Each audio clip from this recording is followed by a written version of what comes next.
design, né, a aula 02. Ela é uma aula um pouco mais extensa, mas importante, porque é imprescindível que vocês conheçam a origem do design gráfico. Vamos ver quem chegou, Luísa Gontijo. Luísa, seja bem-vinda, por favor, desligue o microfone. Aula 02, História do Design. Apenas 3 séculos nos separam do surgimento do design como uma ciência com seus próprios conhecimentos, métodos e técnicas. Vamos ver quem chegou. Ninguém chegou. Gente, olha só.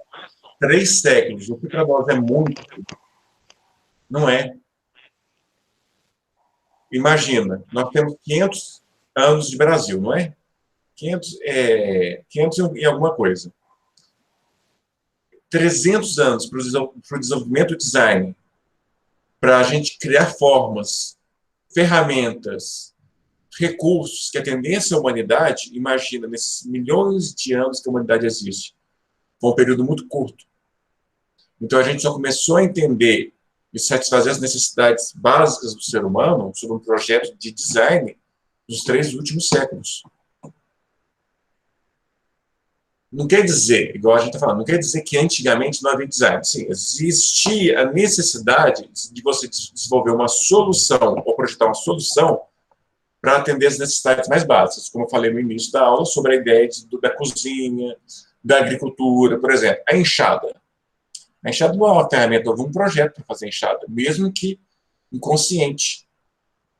Então, a enxada, o facão, ou as ferramentas da agricultura, sim, elas são um pré-design, ou vamos dizer, um design um pouco mais, ser uma semente da ideia ou do princípio de que poderia ser o design. O que é design? No Brasil, o termo deriva da palavra inglesa que é usada como substantivo design, que é planificação, propósito, objetivo, intenção. É como o verbo to design, projetar, simular, esquematizar e planificar. Mas, gente, o termo mais correto para traduzir design é projeto. Você não faz design, você projeta. A história do design se inicia na Europa no momento que os sistemas de produção começaram a se modificar. A gente está chegando perto daquele famoso movimento histórico chamado Revolução Industrial. Em um discurso na Real Academia de Pintura do Rei Luís XIV, falou assim aos artistas e artesãos que se formavam ali. Antes de eu continuar, gente, olha essa frase. Em um discurso na Real Academia de Pintura, o Rei Luís XIV falou assim aos seus artistas e artesãos que se formavam ali. Quem a gente tem aqui? O clero, a monarquia. Ele que regia as leis, as normas, ou tudo que rondava na política do meio da época. Vocês podem julgar quanto vos estimo, por quanto eu confio em vocês. O assunto mais apreciado para mim, que é a minha glória. Ou seja, ele já movimentou os artesãos, os cientistas, entre aspas, né, os estudiosos, os professores. Quem chegou? Flávio Rodrigues. Seja bem-vindo, Flávio. Para que eles participassem. E ele tivesse esperando eles para quê? Não é para atender a necessidade do povo, é para atender a necessidade do rei. Os ministros do rei tinham a tarefa de supervisionar e censurar as obras que eles realizavam.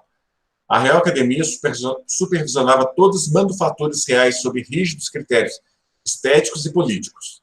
Ou seja, se tinha aquela máquina de costurar, quem fiscalizava o design dela? Os ministros.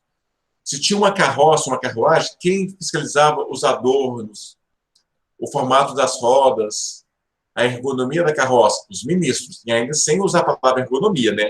Era uma coisa inconsciente, porque eles pensavam, a poltrona da carroça ou da carruagem deve ser confortável, mas ainda não havia o sentido de ergonomia.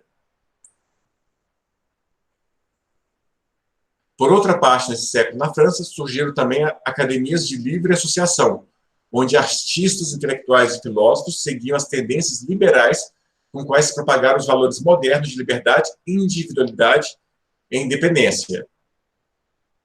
Qual que era esse movimento, gente? O iluminismo. Só para a gente relembrar o que é o iluminismo.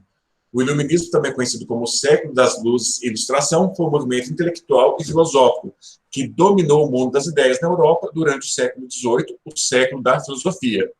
Esse foi o século do questionamento, onde as pessoas começaram a questionar as normas, as leis, e começou a haver uma sociedade mais intransigente e quase que anárquica ao atual estado feudal.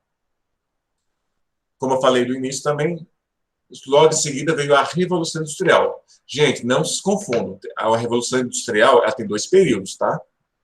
Tem a Revolução Industrial aí, quando havia as máquinas a vapor, e a segunda Revolução Industrial, onde quem se destacou muito foi o Henry Ford, né?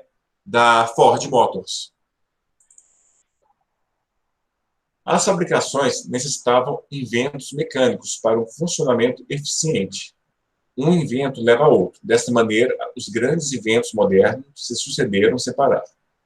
Os motores a vapor, e com eles o trem, o barco, os carros a vapor, a imprensa, a câmara fotográfica, o cinematógrafo, o fonógrafo, a eletricidade e outros muito mais. Deixa eu ver quem chegou. Seja bem-vinda, Carolina. Desliga o microfone, por favor, que a aula está sendo gravada, tá? Logo, logo a gente habilita o microfone. A Revolução Industrial do século XIX trouxe tantos avanços como graves problemas urbanísticos, de qualidade e de quantidade, causados pelas mudanças na estrutura social, econômica e cultural.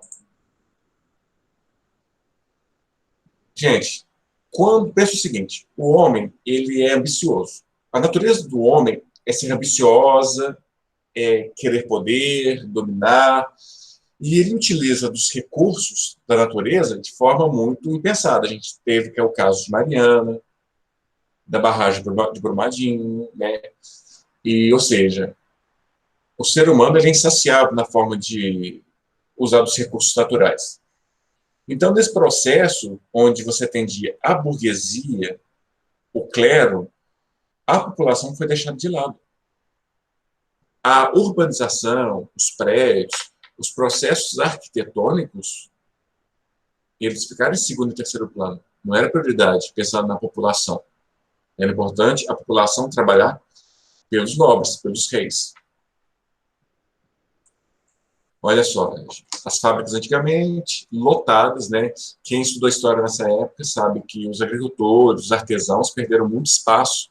Muitos tiveram que migrar dos campos para as cidades, para poder conseguir uma oportunidade de emprego. Foi a época das locomotivas a vapor, né? E, gente, pensa o seguinte, aquele coitado daquele artesão que levava um mês para fazer uma cadeira, a indústria levava o quê? 3 dias, 4 dias. Como que ele competia? Não tinha como competir. A virada do século, 1890 a 1910. Se extinguiram as velhas classes sociais, artesãos e pequeno comércio. As migrações das cidades grandes, o surgimento das fábricas e o crescimento populacional era incompatível com a velha estrutura das cidades comunitárias. É o que eu falei agora há pouco. O design do século XIX, o design vitoriano, 1835 a 1903. Gente, a Rainha Vitória, da Grã-Bretanha, marcou uma era muito importante para a cultura inglesa, a era vitoriana. No seu reinado, as artes, as ciências e a tecnologia foram desenvolvidos em um espaço de tensão entre a tradição do passado e a modernidade. Essa senhora simpática aqui, bem sorridente. O estilo vitoriano do qual os ingleses se orgulharam se estendia aos objetos móveis, roupas, tecidos, gráfica, arte, arquitetura, paisagismo e design de interiores. Sua influência chegou a muitos outros continentes e durou mais de um século.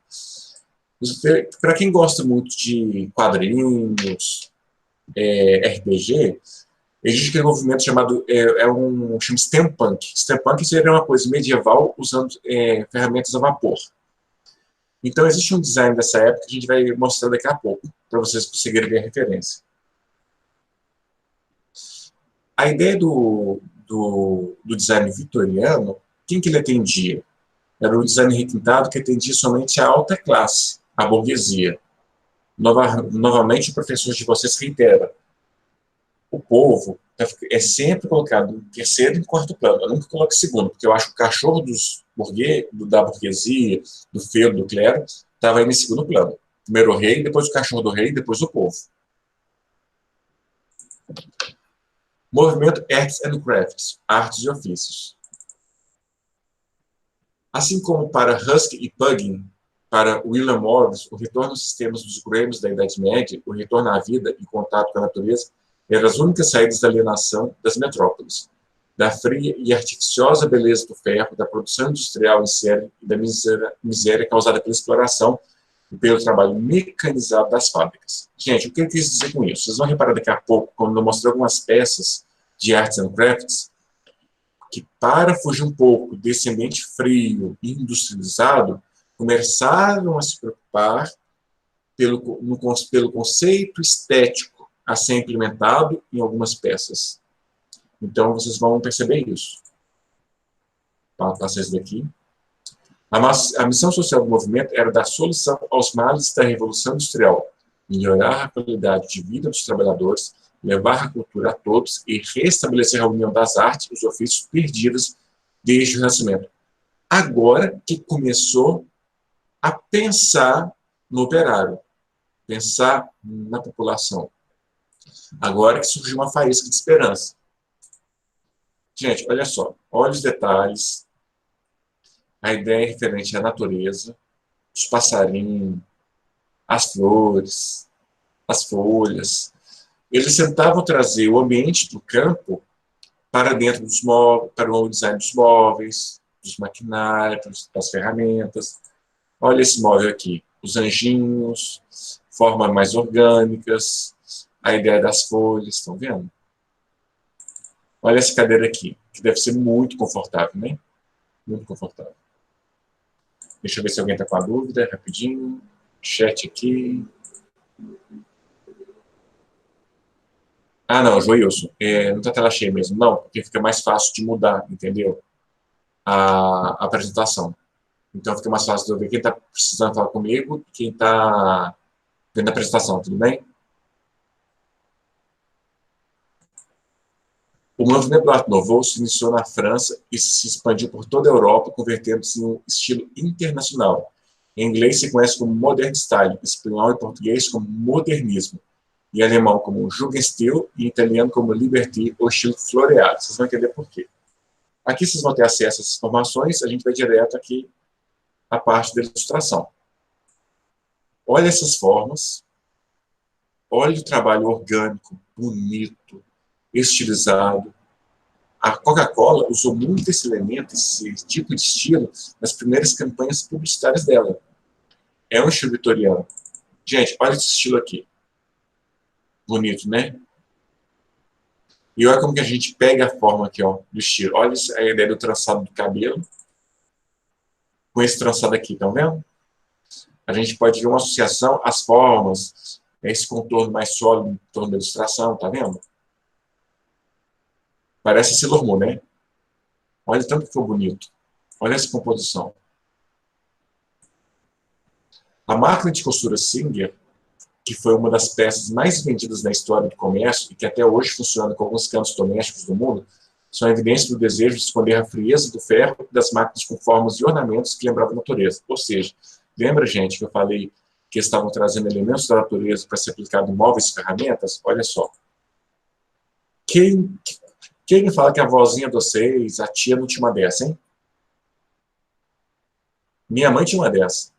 Herdou da minha avó. E é um design bem peculiar, né? Olha que elegância, bonito, o floreal aqui, floreado. A virada do século, 1890-1910. A Revolução Industrial do século XIX trouxe tantos avanços como graves problemas urbanísticos de qualidade e de quantidade causados pelas mudanças na estrutura social, econômica e cultural. Se lembra que eu falei para vocês que tem dois movimentos de Revolução Industrial? Nesse segundo, ainda permanecem os mesmos problemas. Deixa eu passar aqui. Em contraste, os bairros para operários ao redor das fábricas careciam do luxo e glamour da Belle Époque. Ruas estreitas e sujas, sem saneamento e com bicas de água compartilhada, casas geminadas com sistemas de fossas, rios poluídos e ar contaminado pela fumaça das fábricas que caracterizava a paisagem das cidades satélites. Gente, muita gente reclama às vezes de São Paulo, Rio, Belo Horizonte, às vezes, do sistema de saneamento, urbanístico, né? Mas a gente está até no ambiente abençoado, comparado àquela época, onde nem um processo arquitetônico urbanístico existia direito. Essa parte aqui, todas as páginas que eu pus é coisa que ainda não vai ser importante aqui. Vocês podem ter acesso depois e estudar por conta. Eu estou pegando a parte principal para a gente demandar um tempo também da aula com vocês. Essa parte aqui reforça que sempre pensava, inicialmente, pelo menos a questão arquitetônica e urbanística, nas pessoas de alta classe social, deixando a classe operária em segundo plano. Agora, antes de eu passar para o próximo slide, que é a Escola de Chicago, tentem prestar bastante atenção nisso, porque vai acontecer um desastre agora, que vai mudar muito e influenciar bastante como que a arquitetura atendeu a classe mais baixa. A Escola de Chicago. Em 1871, a cidade de Chicago, que numa época do ano apresenta altas temperaturas de seca, sofreu um grande incêndio que destruiu uma parte da cidade. Gente, eu achei essa foto aqui. Olha só, o desastre. Quantas pessoas devem ter morrido nesse desastre aqui de Chicago? Ainda mais que o americano gosta de usar muito madeira, né, na construção, né?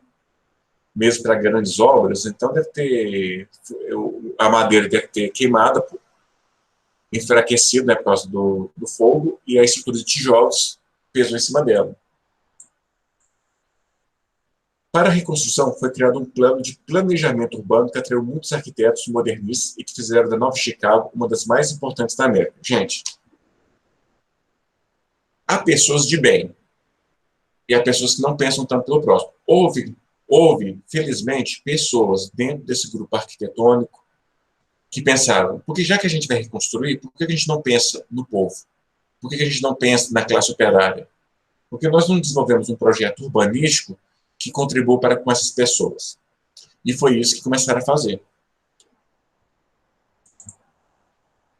Começaram a reestruturar toda a edificação de Chicago, pensando em ambientes que pudessem ser prédios, apartamentos, residenciais, para atender essa comunidade. Olha só essa arquitetura, que bonito, gente. Olha a simetria dela.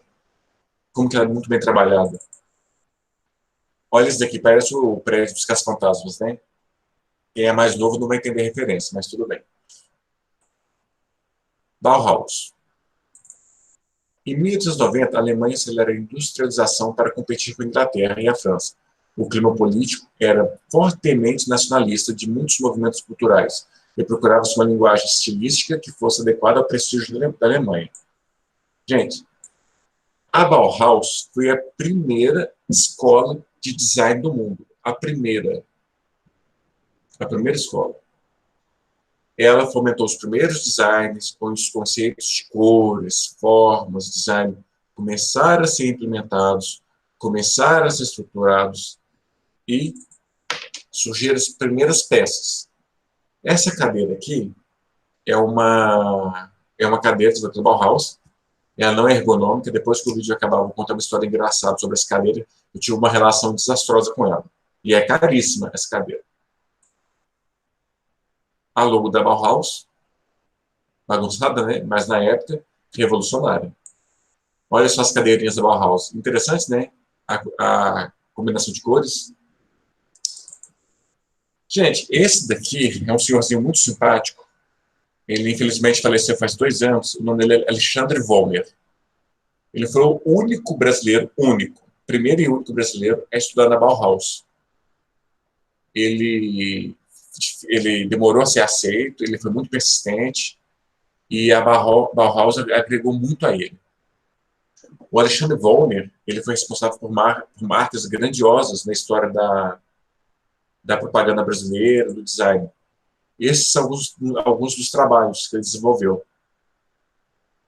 Como vocês vão ter a apresentação, vocês vão poder observar com calma.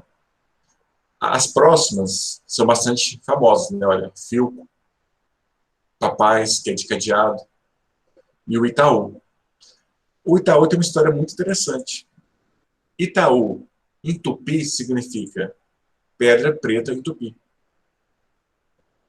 E ele ficou muito grilado quando uma agência de publicidade mudou a logo do Itaú para azul e laranja. Por quê? Porque ele tirou o conceito da ideia principal. A logo do Itaú era preta, preto e branco. Engraçado, né? Eu fiz um curso com ele de uma semana, um intensivão. Foi a melhor experiência da minha vida. Todo o diferencial que eu tenho como profissional foi graças a ele. O racionalismo. Os arquitetos racionalistas priorizavam o planejamento urbano e seguiam os princípios gerais do racionalismo. Máximo da economia, respostas às exigências próprias do contexto, uso de recursos tecnológicos industriais pré-fabricados e padronizados, alta qualidade, condição de progresso social e democracia, e no campo formal, ordem, claridade, simetria, lógica e simplicidade. No período do racionalismo, onde agora, depois de um tempo, depois da Escola de Chicago, Bauhaus, começou a se pensar em desenvolver ferramentas, móveis, para quê? Para a classe mais proletariada, com menos recursos financeiros. O racionalismo formal, este equilíbrio entre natureza e história humana, se traduz no modulor, como medida humana para a construção de espaço habitável. Essa tendência procura a claridade das formas clássicas e, como o cubismo, funde e figura numa unidade para a arquitetura, natureza e sociedade. A casa é uma máquina para viver. Finalmente, alguém pensou que alguém que chega em casa quer descansar, mas que ninguém quer chegar em casa e falar, tem que trabalhar amanhã. Mas que a casa pode ser um reforço, um lar, um aconchego. O funcionalismo. O termo funcionalismo é associado a Louis Sullivan. A forma segue a função. Gente, eu quero falar para vocês. Quem acha que design é arte, eu falo, abandona a profissão. Design não é arte. O design tem que atender as pessoas. O design tem que atender a necessidade do próximo. Se você faz design pensando só no conceito estético, não faça design. Não trabalhe com design, porque o design não foi feito para isso. O funcionalismo se caracterizou pelo design objetivo e centrado na sua função social. Se tornou um estilo na sua extrema funcionalidade que reduzia as formas e as cores à sua mínima expressão, cor cinza pérola, textura mate, formas geométricas, acabado fino, estrutura integral, mas também inovaram na pesquisa de estruturas espaciais, na criação de pastas ajustáveis, objetos ampliáveis e sistemas modulares. Quando a gente fala modular, a gente fala que é um sistema que se adequa e se adapta à necessidade dos seus usuários. No funcionalismo, a gente pensou, eles usaram formas mais orgânicas e tenta conciliar duas funções. Gente, isso é uma gaveta, mas isso também é uma cadeira, é um banquinho. Olha esse porta-objetos. Que bonito. As torneiras na época, as pias, os móveis, a forma como tudo era organizado. O funcionalismo tentava atender essa necessidade. O novo design. Os primeiros sinais da crise do funcionalismo apareceram em 1960. O boom econômico pós-guerra estava chegando ao seu fim, com o boom do funcionalismo da escola de Ulm, o movimento da Gutfall. Ulm foi a sucessora da Bauhaus, mas não teve a mesma repercussão que ela. Os funcionalistas não reconheceram que as necessidades do dia a dia da população eram complexas, porque estavam configuradas pelos modelos estéticos tradicionais, e isso ficou evidente com as mudanças dos anos 60. Os valores da modernidade começam a ser questionados e com eles os valores do design moderno. Todas as mudanças sociais, Revolução Feminina, Revolução Racial, Black Power, Movimento Pacífico, Flower Power, Corrida Espacial, Guerra Fria, culturais, no caso, consumo massivo contra a cultura, e filosóficos, Escola de Frankfurt, tiveram forte influência sobre o design, mas a maior delas foi a arte. Isso é design, arte aplicada a design, como capas de LP. 2001, Odisseia no Espaço, olha só. Quem não assistiu esse filme, por favor, assista urgentemente. E o design pós-moderno. O design pós-moderno, a gente se enquadra no nosso design atual. Não coloquei referências atualizadas, coloquei a partir da década de 90, para vocês terem uma referência do que já foi passado, o que era considerado moderno. Com as mudanças iniciadas nos anos 60, a função simbólica ou comunicativa do produto se tornou tão importante em detrimento de sua funcionalidade prática. que muitos objetos se converteram em peças de arte, mas nos anos 80, um novo movimento defendia um design que equilibrasse a sua função comunicativa com sua funcionalidade prática. Design não é arte, mas depois de séculos, um objeto de design pode ser considerado arte, mas a função dele não é virar arte, é ter uma função. Por exemplo, se você pega um celular, um Nokia 3310, você joga na máquina do tempo e manda lá para a Idade Média, ninguém vai saber usar. Eles vão achar que é um objeto, ninguém vai conseguir carregar ele, e vão achar que é uma peça de arte. Então ele perde o seu sentido de forma. Na aula do Arthur, vocês vão entender essa vertente. Olha só ele aqui, ó.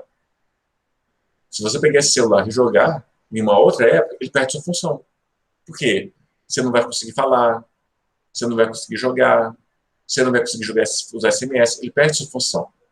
Eu coloquei esse design aqui com a versão moderna dele. Foi lançado há 2 anos atrás, que é o novo 3310. Bacana, né? Design pós-moderno, o iMac que vocês têm na aula, um novo Fusca e sua releitura. Isso tudo que a gente tem atualmente é o design pós-moderno. Entenderam? Deixa eu ler aqui no grupo, no chat.